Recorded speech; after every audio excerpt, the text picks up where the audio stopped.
Hello, I'm State Senator John Kavanagh, your instructor for PAF 494-591 Public Policy. And this is Lesson 2, the History of State Legislatures. Now, state legislatures were not the original democratic governing bodies. Early representative government goes as far back as human beings. Prehistoric tribes and societies had assemblies of elders. And here in North America, tribes formed federations even before the colonists arrived. But going back to the first actual recorded direct democracy, we would see the Greek Athenian ecclesia. They practiced direct democracy on steroids. On a regular basis, 6,000 or more Greek citizens would gather, and they had a population of about 30,000, so this is real participation, would gather and they would vote on policy, often related to military strategies and affairs. And they would vote by a show of hands. So this was really democratic governance. But let's get back to the state legislatures. The first legislatures in the Americas. The Jamestown Settlement was founded in 1607, and it was financed by a private company. These colonies in the so-called New World were not government settlements. These were funded by private companies with the permission of the king. For the purposes of making profit. They would bring people over here with the expectation that they would farm, they would trap, they would trade with the Native Americans, perhaps find minerals, and bring them back to Britain for sale to make a profit. So this is a private settlement founded in 1607, and in 1619 it formed its first democratic assembly. And this was because up until that time, the settlement was having many problems. They were constantly under attack by the Native Americans who didn't like the fact they were here. A lot of people didn't want to come because it involved a very long and dangerous ocean voyage. And once here, this was an area without improvements. So it was kind of rugged living for them. So they couldn't get people to come, and they were losing money because people weren't farming and trapping and getting the products for sale to make a profit for the company.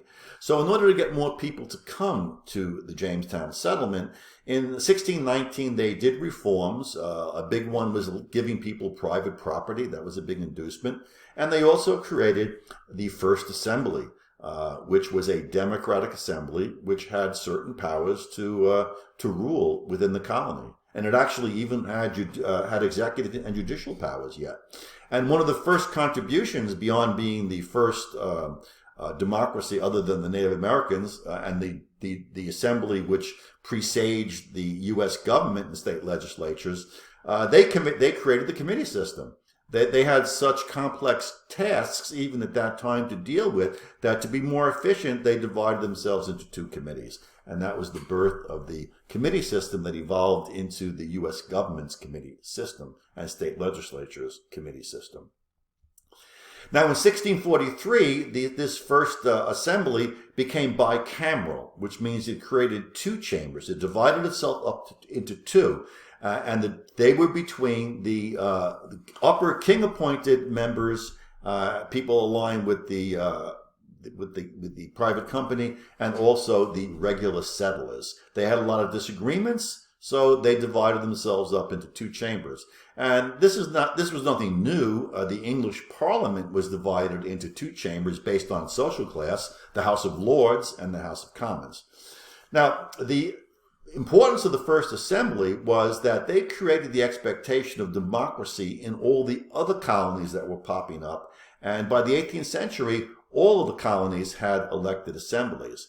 And their influence goes further because this colonial self-rule experience facilitated the formulation of the U.S. government. And in addition, these assemblies morphed into our state legislatures. So let's move in from the early colonial period to the Revolutionary War period and the early legislature period. As support for American independence grew among the colonists and the assemblies, Britain began terminating the assemblies, which were reorganized as provincial assemblies. As Britain terminated them because they supported independence, they didn't just go away, they continued under the name provincial assemblies, and they eventually morphed into the state legislatures of the original 13 states. However, the 13 state legislatures differed in many ways regarding their organization and level of democracy. Pennsylvania abolished the governor's office and became unicameral. South Carolina required voters and candidates to be white males. And some of the states required that people be landowners in order to hold office or even to vote. Now, these colonial and provincial assemblies were very powerful, and some even exercised executive and judicial authority. Executive meaning they ran things, and judicial meaning they acted as courts. Many retained these powers up until the Civil War period. They did not adopt the founders' concept of separation of powers. The founders of this country, very distrustful of powerful government, having just thrown off the yoke of a monarch in England, in order to get agreement on a federal government, had to divide its powers between the executive, which executes the law and policies, the legislature, which makes the laws and policies, and the judicial branch, which interprets them to see if they're constitutional or not. And also it deals with criminal and civil law. Let's get into some early 19th century policy reforms.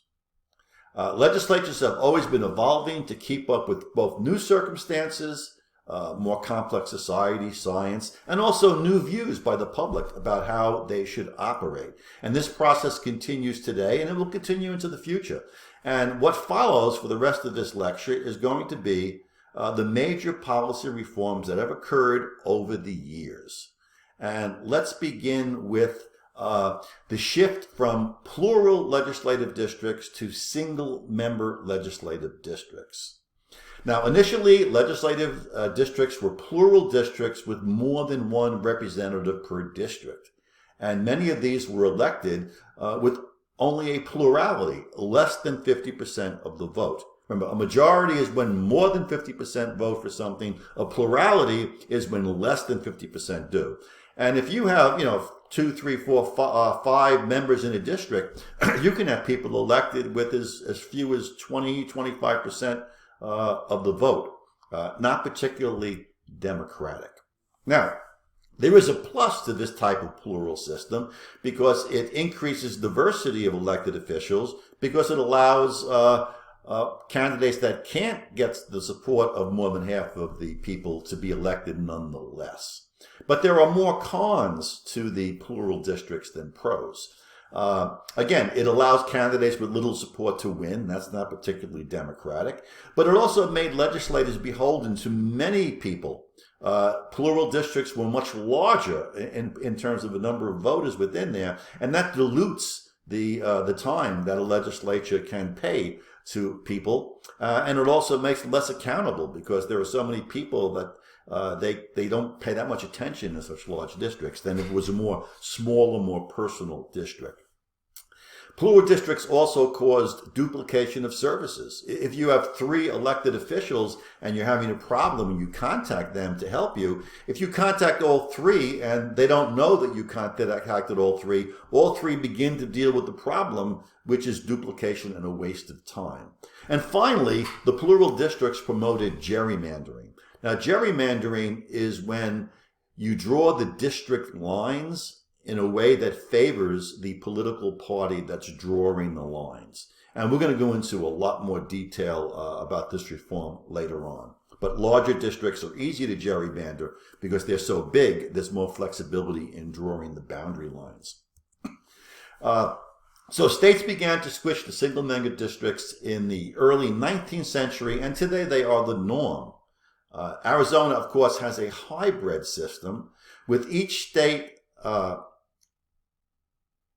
Arizona is divided into 30 legislative districts by population, and each district is represented by 1 senator and 2 representatives. So in my case, I'm in District 3. I'm the only senator, but we have 2 representatives. And again, that creates problems for the representatives because constituents, even when I was representative, they would call me with a problem with some agency. They'd also call the other rep. We didn't know we were both working on it. And one of us was wasting our time, and time is limited. And again, these were progressive era reforms ushered in by the populist movement, which was designed to give ordinary people a greater say in government.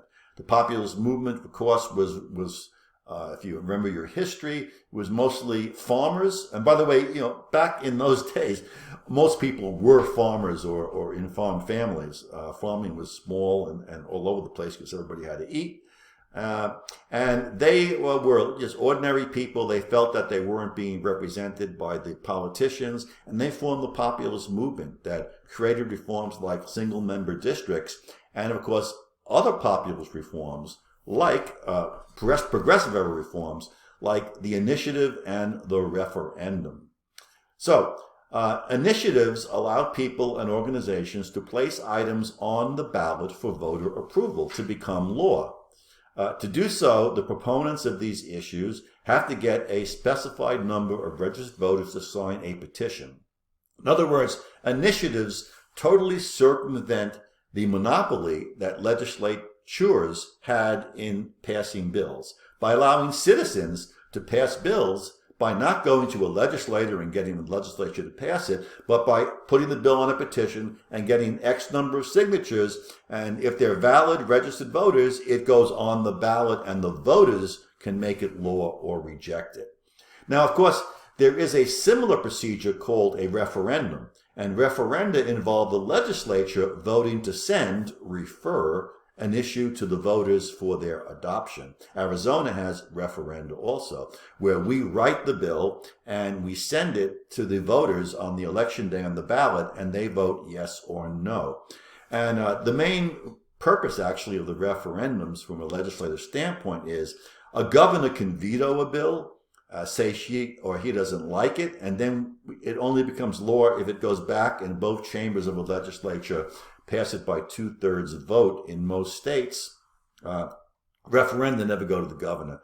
They go right to the voters, and the voters can pass them, and the governor can't veto it. States may or may not limit initiatives and referenda to single subjects. In other words, in Arizona, by our Constitution, referenda can only deal with one subject. They can have multiple aspects, but it all would have to be one subject area, like education, or a separate subject area might be health, or a separate subject area might be criminal justice. You can have multiple measures, but they must all be in the same subject area to prevent people from creating a Christmas tree of different measures in disparate areas. Because when that happens, you greatly increase the chance that people will like some of the proposals and dislike others.